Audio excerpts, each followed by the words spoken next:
প্রকৃত ইসলাম আবার উদ্ভাসিত হোক।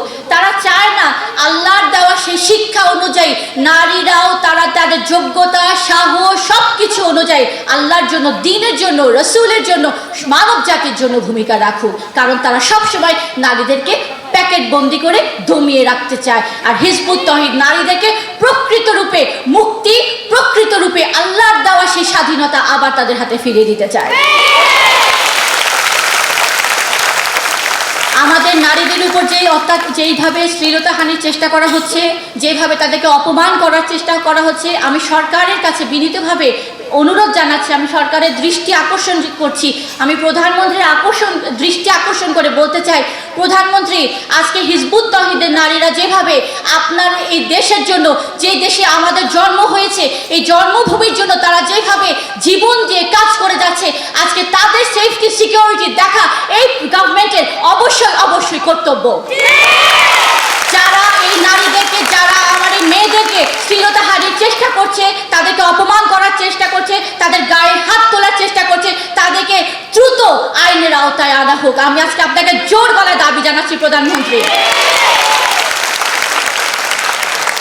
আমরা আল্লাহর জন্য কাজ করব, আমরা রসুলের জন্য কাজ করব।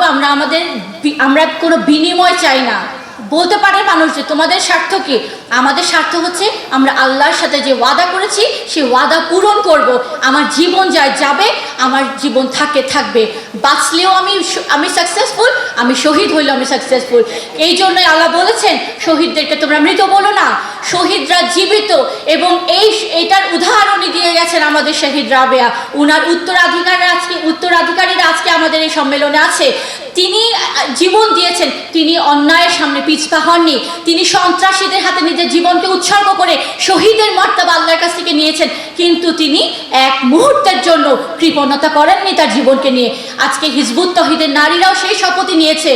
কারণ আমরা দেখেছি রাসূলের জীবনে নারীরা কি করেছেন, তারা তাদের স্বামীদেরকে, সন্তানদেরকে যুদ্ধের বর্ম পরিয়ে যুদ্ধের ময়দানে পাঠিয়ে দিয়ে আল্লাহর কাছে তাহাজ্জুদের সালার মধ্যে মুনাজাত করেছেন, হে আল্লাহ তুমি আমার স্বামীকে, আমার সন্তানকে শহীদ করো। আজকে হিজবুত তৌহিদ পুনরায় সেরকম উদাহরণ, সেরকম এক্সাম্পল আবার সেট করার জন্য এই নারীগুলো নিজের জীবন সম্পদকে উৎসর্গ করেছে। কাজে আমি আপনাদের উদ্দেশ্যে বলতে চাই, আপনারা কখনো ভয় পাবেন না, আপনারা পিছপা হবেন না। কারণ পিছপা হয় কারা? পুরুষরা। এবং যারা আল্লাহর খলিফা, হয় সে জীবন দিবে, নয় সে জীবন নিবে। এটাই তো আল্লাহর হুকুম, তাই নয় কি? তো আজকে আপনারা কোনো রকমের ভয় পাবেন না, আপনারা কোনো রকমের ইনসিকিউরিটি ফিল করবেন না। আমাদের আল্লাহ আছেন ওপরে।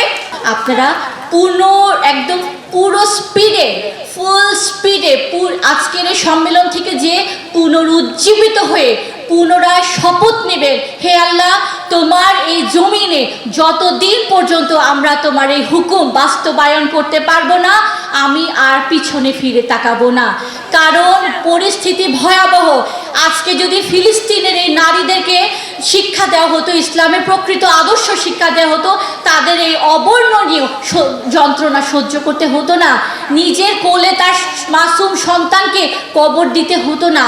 আজকে যদি মায়ানমারের এই নারীদেরকে ঐক্যবদ্ধ করা হতো সত্যের পক্ষে, তাদের এইভাবে বেইজ্জত হয়ে উদ্বাস্তু শিবিরে ঘুরে বেড়াতে হতো না।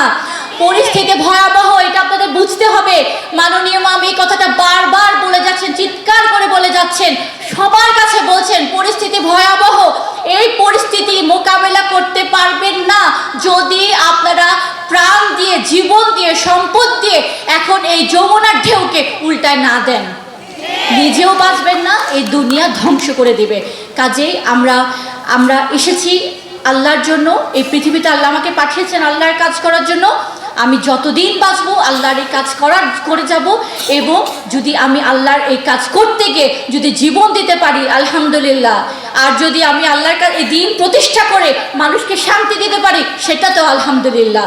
তো আজকে আমার এই নারী সমাবেশে আমি আপনাদের কাছে, সবার কাছে এই আহ্বানই রাখবো, আজকে আপনারা মনে রাখবেন, যেই সমাজে বসবাস করছেন এই সমাজ আপনাকে আগাতে দিবে না। এই সমাজ আপনার পায়ের মধ্যে বেঁধে দিবে। এই সমাজ আপনাকে জালে আষ্টপিষ্ট করে রাখবে। আপনার সংসারের জাল, আপনার ঋণের জাল, চাকরির জাল, স্বামীর জাল, শ্বশুর শাশুড়ি সবার জাল। কিন্তু এই সমস্ত জাল যেটাই আল্লাহর কাজকে আঞ্জাম দেওয়া থেকে আপনাকে বাধা দিবে, সেটাই হবে আপনার দুনিয়া। ইমামুজ্জামান যেটা আমাদের শিক্ষা দিয়ে গেছেন, এই দুনিয়া এই বেড়াজালকে কেটে পায়ের বেড়ে ছিঁড়ে যদি আপনারা না বের হন, আমি বলে দিলাম এই মায়ানমারের নারীদের অবস্থা আপনাদের হবে।